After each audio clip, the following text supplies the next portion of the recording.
I'm Laura Cox Kaplan. This is She Said, She Said.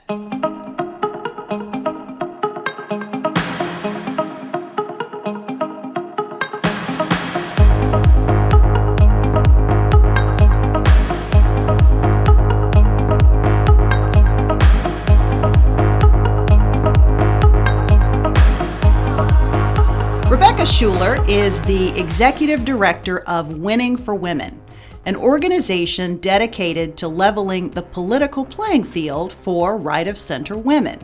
The organization's grassroots focus aims to provide a counterbalance to Emily's list on the political left. Rebecca and her team is building a stronger support network for Republican women. That effort includes helping women candidates raise funding needed to get elected to federal office. We're excited to welcome Rebecca to the podcast today, where she'll talk not only about Winning for Women, but also her terrific career. Rebecca, welcome to She Said, She Said. Oh, thank you, Laura. Really happy to be here and appreciate it. So happy to have you. Winning for Women is taking a slightly different approach. There's a lot of groups that are out there focused on trying to level the playing field. How is Winning for Women different? Well, Laura, that's a great question, and one that we frankly get a lot, and something that, I'd like to lead off by always saying there's a lot of great groups out there that are working on this goal, and there's a need for a lot of great groups to be working towards this goal. The way Winning for Women, however, is operating is a little bit different. When we started this effort, we looked at a way that we could be additive to the effort as opposed to duplicative, and understanding that it is to our benefit and to everyone's benefit for us to be working together with the other groups that are working towards this common idea of seeing more women in office. Where we differ a little bit is twofold. One, as a C4 organization, we are looking to build a community of women across the country. We have just over 350,000 members of people who are dedicated to seeing more women in office and seeing more women have opportunity in general. And through that, these women can look, and men, we pull in both women and men as members. They can activate in many different ways. They can turn into small dollar donors. They can turn into grassroots activists. They can use our organization as a way of gathering information and just figuring out ideas and causes that they want to support. The other thing that we do is figure out ways to help women who are choosing to jump into the ring to find greater success on their paths to election. And that can mean a lot of things. But what we're going to do is take a pretty critical look. If you have chosen as a great candidate to jump into a race, Winning for Women is going to take a hard look at your race and figure out ways that you need support, and figure out ways that there are opportunities for us to do so.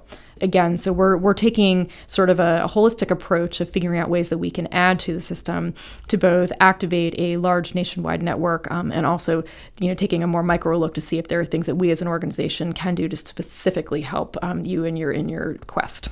This approach is somewhat different from what we've seen in the past. A lot of groups are specifically focused on really more the short-term objective of just the money piece, whereas your organization is really working to build a community, and you touched on that. Can you dig a little bit more deeply about how you're going about creating this grassroots network? Sure. That also a great question. And how big is it, too? Oh, that's a great question, and one frankly we're quite proud of. We started recruiting members late 2017, really in earnest, early 2018, and we are excited to say that we just crossed over our 350,000 member mark.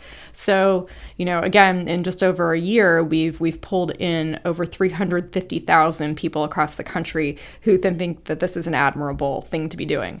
One of the reasons that is such a remarkable stat is just that if you see the national narrative right now, and I think it's a good one, that this is a time for women to become involved, it often overlooks the right-of-center aspect of that. You just don't hear a lot about the conservative women who are jumping into the ring as well. And I think that a primary marker of our membership just shows that there is a home and a want and a need for right-of-center women as well. What does that membership mean as well? Frankly, it's people across the country. in states and areas where perhaps there's more active political goings on, probably we have more members, but that's not necessarily by design. That's just showing where, people have chosen to engage. I think that in time, this will hopefully look like an effort that can, again, as you mentioned, rival some of the frankly well-done efforts on the left that are able to really amass basically an army to go help their cause. We have work to do to get there. That 350,000 number looks a little bit less impressive when you compare it against some of our peers in the spectrum. That said, we've been able to put that together pretty quickly, and I am optimistic that will continue at a really nice clip. So we're on the heels of the 2018 cycle where we saw an historic number of women elected. Mm-hmm. But that number of women skewed dramatically to the left, and we lost some ground on the political right in that cycle. Rebecca, are there particularly unique challenges to women on the right as it relates to running for office? Where to begin? Yes. Or maybe I should rephrase that and say, what are the most significant challenges for women on the right? Well, I think that you mentioned a key one early, and that is resources and, put it bluntly, money. And that is something that we are interested in doing as well. I think that it's hard to jump into politics these days. There are many, many obstacles that face any candidate, and particularly women, just because I think both parties, frankly, haven't been designed or updated to find women and support them.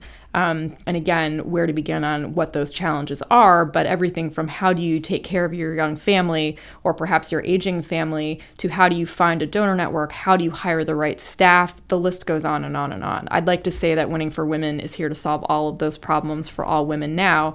And again, I think there are other groups, Julie Conway over at ViewPAC, the women at Right Now. These are all groups that are helping within the system as well. Frankly, there's room for more. But again, the right, frankly, just hasn't dedicated resources to date focused solely on finding women candidates and then figuring out how from A to Z to make sure that they have the support that they need to get them from that very first moment where that idea starts to germinate all the way down to hopefully they're being sworn in as a member of the U.S. House or Senate. Our mutual friend, Representative Elise Stefanik, has just launched an effort to really double down for women in primaries. Yep. How significant is that? How important is it to play in primaries? I think that is amazing, and we could not love the effort that Elise Stefanik is doing more. I think that she holds a very unique vantage point and perch of being able to really raise awareness for this issue and also push along both the party from an internal and external perspective to recognize the need to see a representative body that looks more like the country and understands that women so often have issues getting through that so critically important primary election. And if you don't give them the opportunity to get through there, they obviously have no opportunity to win in a general. And that's something that, both at least through the EPAC effort, Winning for Women, through obviously our own effort, and a few others are really trying to make sure that we have our acts together early in 2020 to see that we see a change in that. If women aren't on the playing field to begin with, which they can't be if they don't get through that primary, then they just don't have a shot at being there down the road. Yeah. She got some pushback for her approach. She did. What did you think about that? Did that surprise you? I can't say it surprised me. I mean, change is hard. And I think that also as a party, we and Winning for Women agrees with us that we want to see the best candidates in. And that has traditionally been interpreted as we're not going to go, sort of look for anyone based on criteria such as gender. I think that where Winning for Women and also the EPAC effort kicks in is an understanding that, again, you need to level the playing field of opportunity so that the best candidate can emerge. And oftentimes that best candidate is going to be a woman. We'd like to see our best and brightest women on the right make sure that they're in the game as well. What about other sort of inherent differences in the way that women and men run for office, unique challenges as it relates to raising money? Mm-hmm. I've always seen the statistic that oftentimes women will raise as much money, if not more, than a man, but they will make 3 times the number of phone calls in order to do it. So what are you seeing in that regard in terms of unique differences? Well, I think first and foremost, women just have not been raised, trained, pushed, you name it, to go ask that oftentimes awkward and tough question of, please support me. You may not know my name yet, you may not know anything about me yet, but I can do a great job for you in this job, and this is why.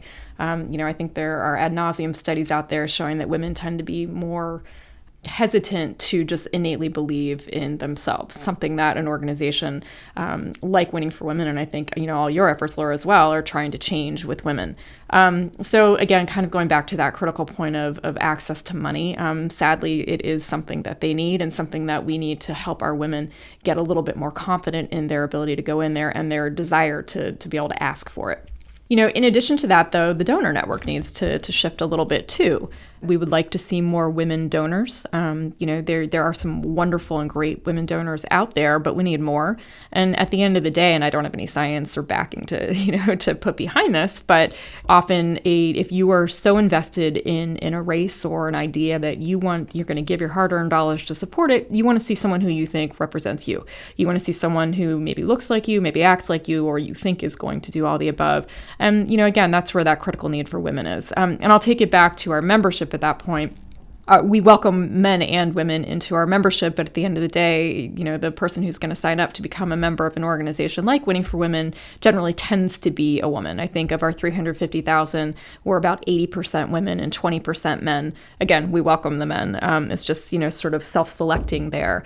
But they are more likely to hopefully write checks for the women candidates down the road. So we're hoping to see sort of that nexus kick in of, women to women donating, which is going to help those resources really come in, I think, down the road as well.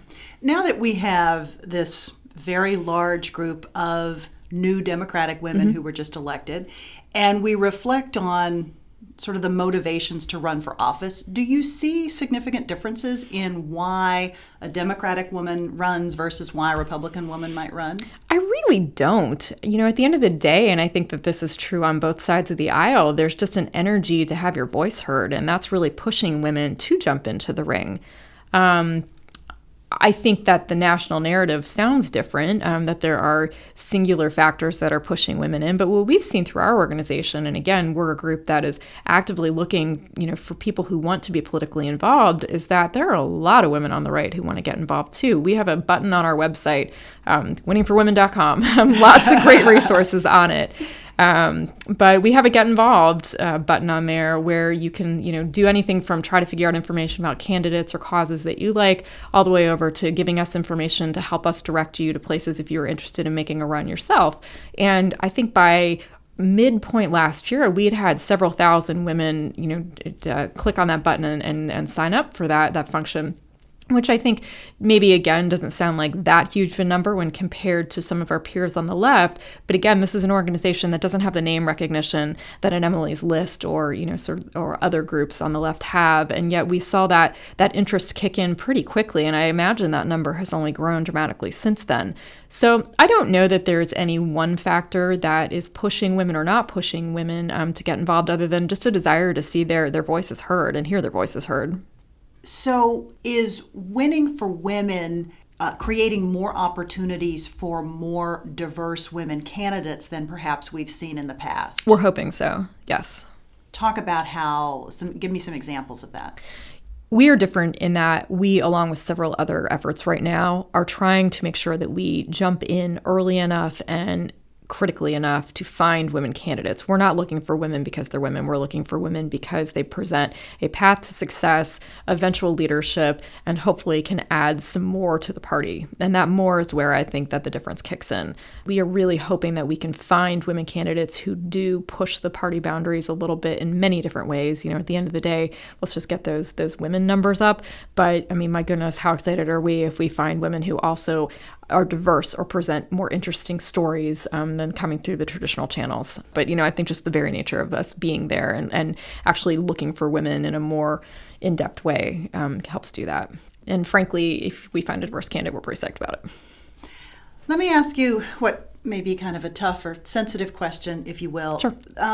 We've talked about the last election. In some respects, you could interpret what happened as a bit of a gut punch in terms of what you were working toward. Now, the organization's new. You've only been around about a little over a year. But it was not a rousing success from the standpoint of factors on the right. And that's really not, personal to Winning for Women. Sure. There were a lot of other factors involved there.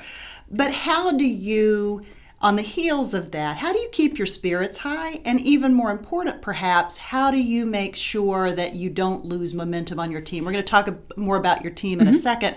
But how do you keep everybody sort of marching forward and not get discouraged when you have a setback like that? Well, I think it's important to note that going into the election, our numbers were already quite low. So, the women who work on my team and the people who support us had already recognized that there was a big need for it. Are the numbers where we would like them in both the House and the Senate? No, but there are a few positives to take from that. On the House side, while, again, the numbers dwindled to a place that's, frankly, in the last few decades, lower than it's been in quite a while, you did see a number of women ascend up either to higher office or attempt to do that. So, not all of the losses were pure losses. A good half of them were women who either went over into statewide office or ran for statewide office. And that's a good stat.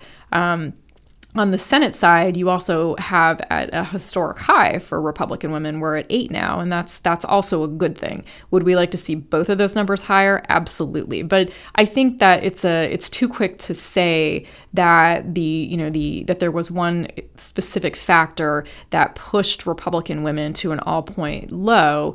I think this is a long-term project and something that we're working towards, and a temporary dip, yeah, not great, but something that we kind of anticipated would happen, and that's something that, isn't fully negative.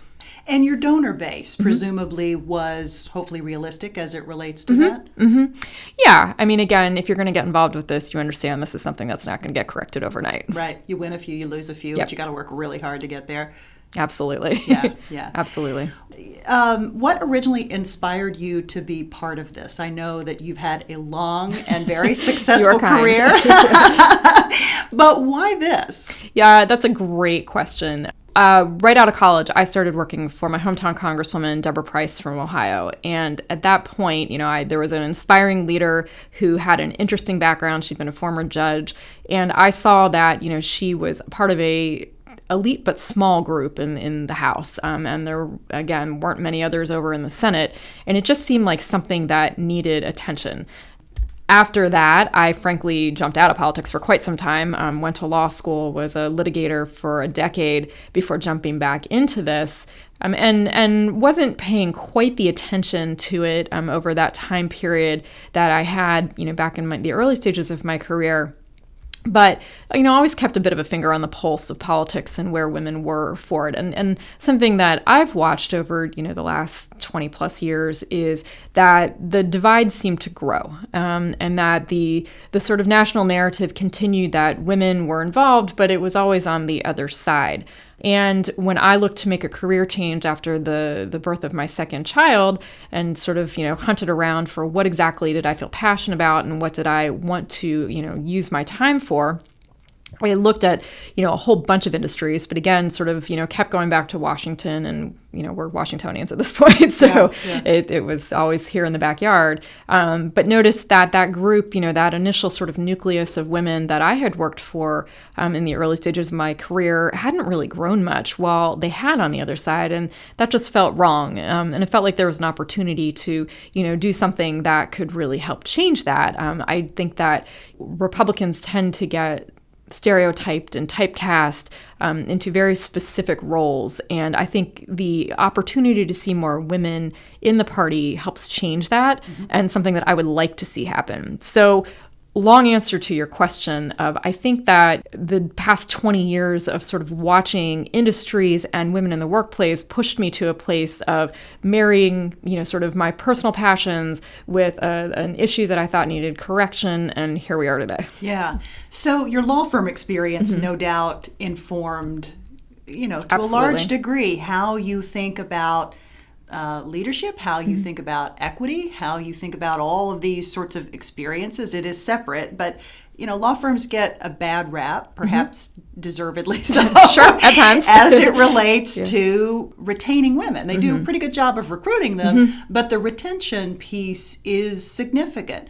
Talk a little bit about what your experience was like and how that piece has informed your journey. Yeah, that's a great question. And, I think that one of the things that has really kept me passionate about trying to help find opportunity for women is that I've seen different challenges hit women and hit me personally, at different ages as I've progressed through my career.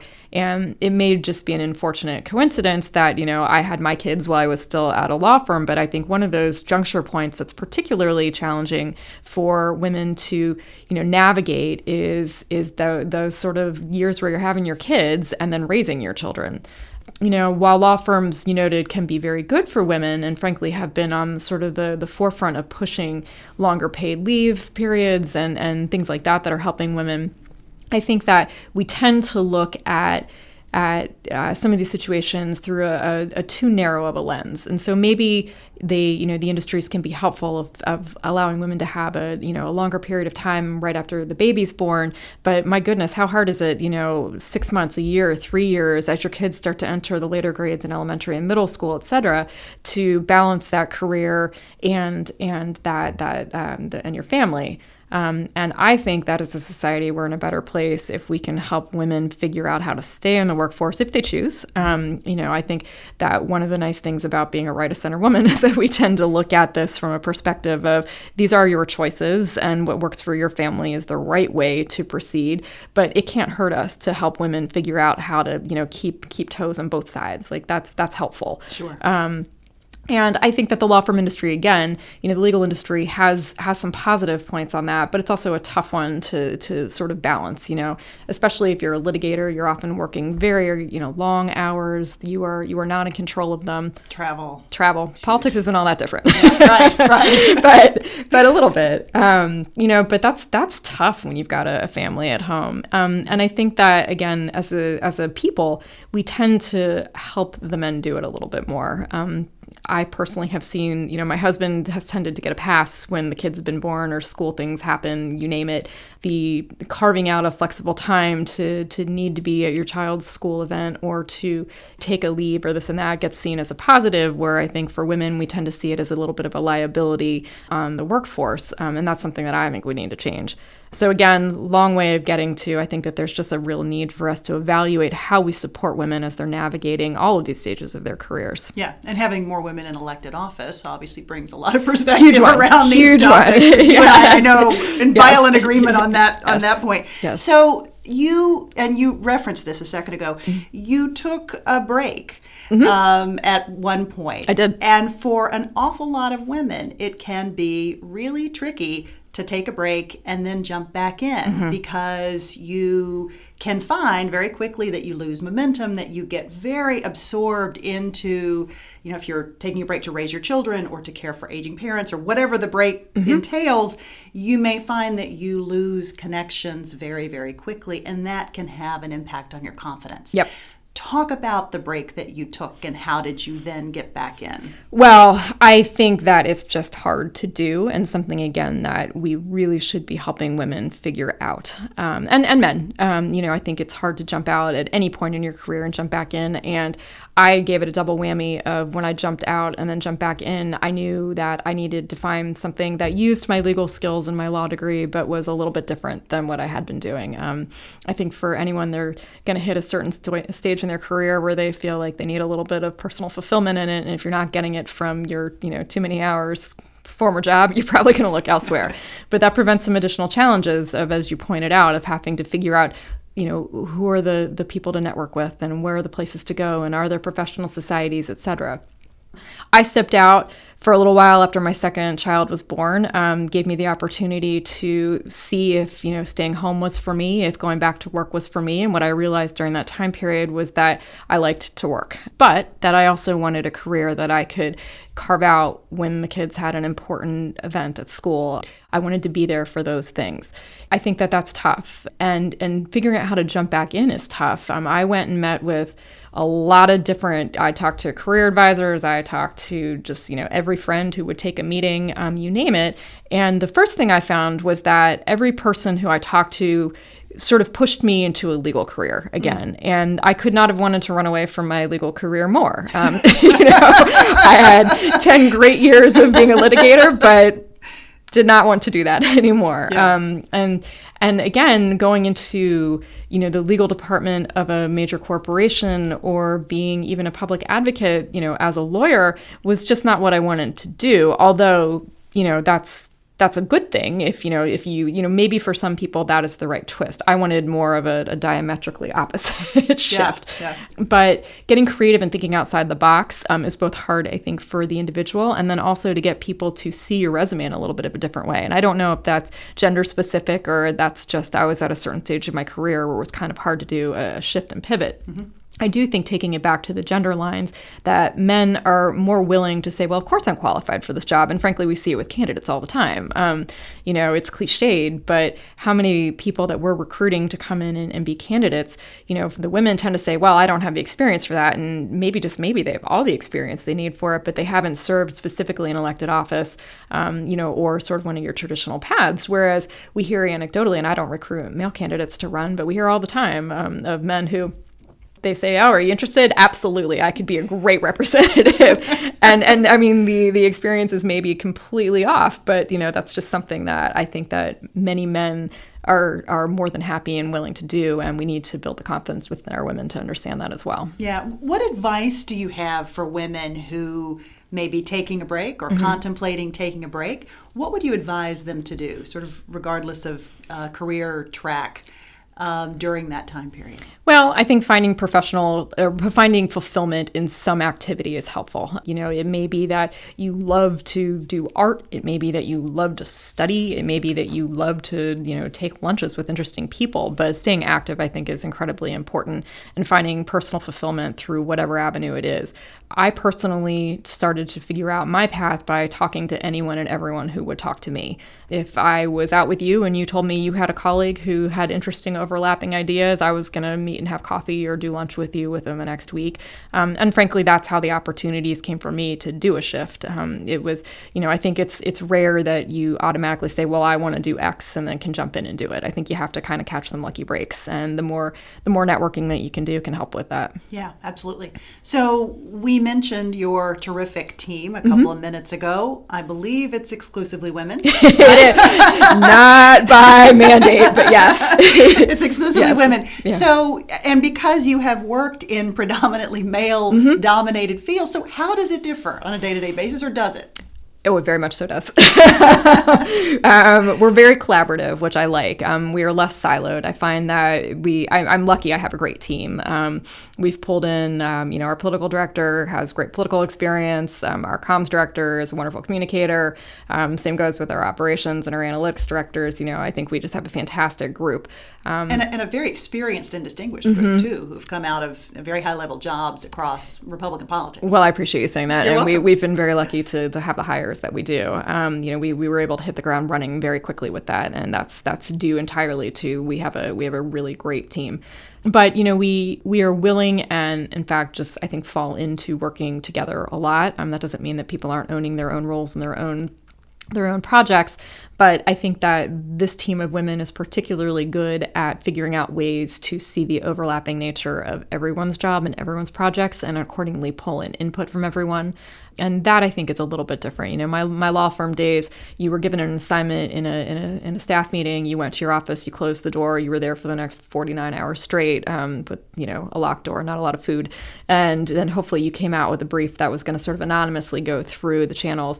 And some of that's industry specific. We work a little bit more on the fly in this world. It's a little bit less regimented, but also I think that we see the value and the need for working with each other and sort of bouncing ideas off. And I think that's very, I don't know, I personally think that's pretty a woman-specific trait, but in a good one. Yeah, absolutely. Yeah. What about the ones that maybe are not quite as positive, that stuff that we talk about a lot on this podcast, things like self-doubt and perfection and potentially rumination or overthinking, things like that certainly you can get control of. But do you see those types of tendencies playing out in that you're working with a predominantly or exclusively female team?